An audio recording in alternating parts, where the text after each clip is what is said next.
Suresh road साहब, भाई प्रधानमंत्री ने हरियाणा की धरती से कहा था कि इस बार जनता 370 का टीका बीजेपी को लगाएगी और एनडीए को 400 पार पहुंचाएगी। इंडिया गठबंधन को लेकर अमित नेहरा साहब ने जो अभी कहा कि अलग अलग प्रदेशों में आपके अलग अलग तरीके से संवाद या फिर बहुत लेट लतीफी में कुछ जगहों पर बन गई बात, उसकी वजह से भी आप लोगों की स्थिति कमजोर होती है। लेकिन ये अल्टीमेटली फैसला जनता को ही करना पड़ता है। व्यक्तिगत तौर पर तो मैं ये मानता हूं, तो जनता जब नतीजा दे देगी उसी पर हम विश्वास कर पाएंगे। लेकिन उसके पहले अगर चर्चा हो तो जो बात प्रोफेसर विधु रावल कह रहे हैं उससे एक चीज निकल कर आती है कि सरकार तो सरकार, असल में राष्ट्रवाद ही मुद्दा है, देश हित का ही मामला मुद्दा है। इसका क्या जवाब होगा? अतुल जी, मेरी आवाज आपको साफ आ रही है? आ रही, बोलिए। क्योंकि मैं अपने से पूर्व प्रवक्ताओं को सुन नहीं पा रहा था, डिस्टर्बेंस है ऑडियो में। अगर मैं ऑडियो हटाता हूं तो मुझे क्लियर आवाज सुनाई देती है। तो मैं देखना चाहता हूं बोलिए आप जी। मैं आपको स्पष्ट करना चाहता हूं, आपने खुद ही बोली एक बात कि जो इन्होंने 75 पार का नारा पिछली बार हरियाणा में दिया था और ये 40 पर आकर रुके, लगभग 50% के आसपास ही समझ लीजिएगा। तो सेम चीज इनके साथ अभी लोकसभा चुनाव में होने जा रही है और फिर हरियाणा की विधानसभा चुनाव में। हमने तो 272 कहा था, तो 283 300 पार कहा था, सरकारें थी वो लोकतंत्र की दवाई देकर अपने किए गए कार्यों पे या सरकार क्या काम कर रही है देश के विकास के लिए, ये गिनाया जाता। हरियाणा के और देश के इतिहास में पहली बार मुख्यमंत्री भी और प्रधानमंत्री भी एक तरह से ऐसी बातें कर रहे हैं जैसे वो किसी राजनीतिक पार्टी के अध्यक्ष हों, न कि प्रधानमंत्री और न कि मुख्यमंत्री। अभी मैं मुख्यमंत्री की बात आपके चैनल पे सुन रहा था, वो कह रहे थे कि पन्ना प्रमुखता की बात कर रहे थे।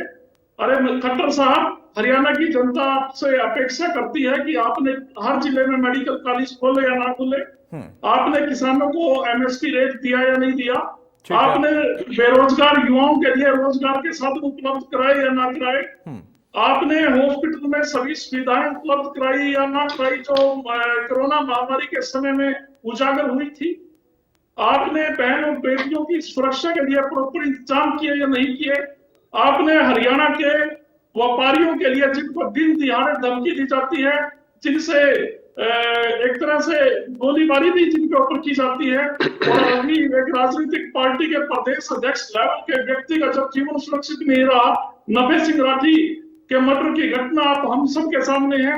क्या आपने सुरक्षा व्यवस्था दुरुस्त करने की कोशिश की है? जिस सरकार में होम मिनिस्टर के पास सीआईडी नहीं है, किसकी जिम्मेदारी बनती है? किसने सुरक्षा प्रोवाइड करनी थी? और मुख्यमंत्री ने यहाँ तक कह चुके हैं कि मैं प्रत्येक नागरिक को सुरक्षा प्रदान नहीं कर सकता।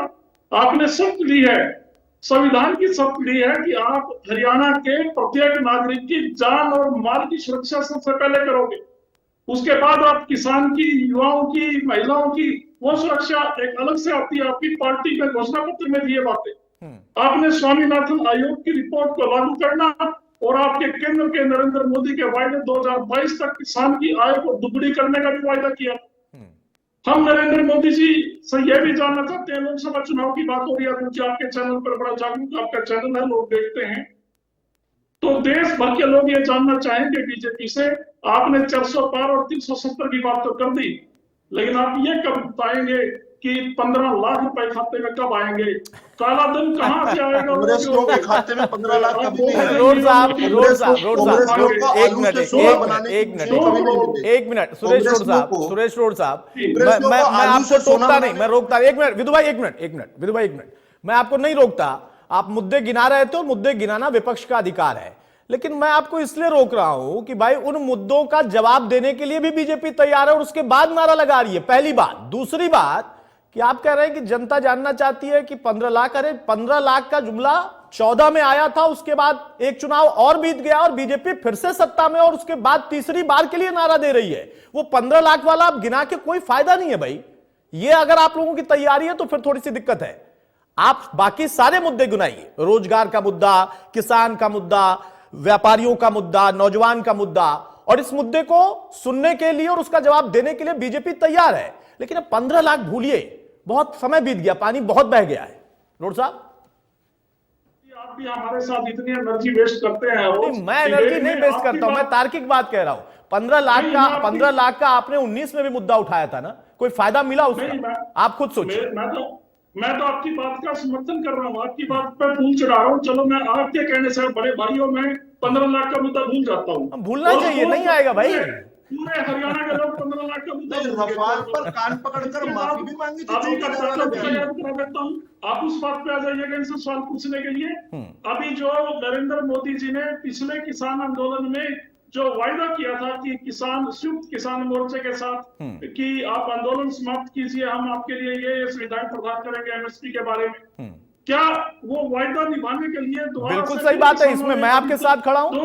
ये मुद्दा आपने उठाया, बिल्कुल सही बात है, ये मुद्दा आप उठाइए। इसके बारे में क्या कहेंगे आप? नहीं, बिल्कुल यही कह रहा हूं कि मैं आपकी बात कह रहा हूं कि आप अगर ये मुद्दा उठाएंगे तो बीजेपी को इसका जवाब देना होगा। बिल्कुल सही मुद्दा है, लेकिन फिर से कह रहा हूं 15 लाख नहीं आएंगे, भूल जाइए, जुमला था भाई। कितने लोगों को तकलीफ पहुंचती है, बार बार आप लोग याद दिलाते हैं, तो जब खुद कह चुके हैं अमित शाह कि वो जुमला था, और उसके बाद एक बड़ा चुनाव बीत चुका है, उसके बाद विधानसभा के तमाम राज्यों के चुनाव बीत चुके हैं, वो पानी बहुत बह गया। अगर वो मुद्दा आपका है तो फिर दिक्कत है। बाकी अगर आपने कहा कि नहीं, प्रधानमंत्री ने वायदा किया था किसानों के साथ, बिल्कुल सही मुद्दा है, मैं आपके साथ खड़ा हूं। बिल्कुल आप उस मुद्दे को उठाइए, इंडिया गठबंधन उस मुद्दे को उठाए, उस मुद्दे के आधार पर चुनाव में जाए। मैं तो कहता हूं कि हाँ, ये मुद्दा हो सकता है।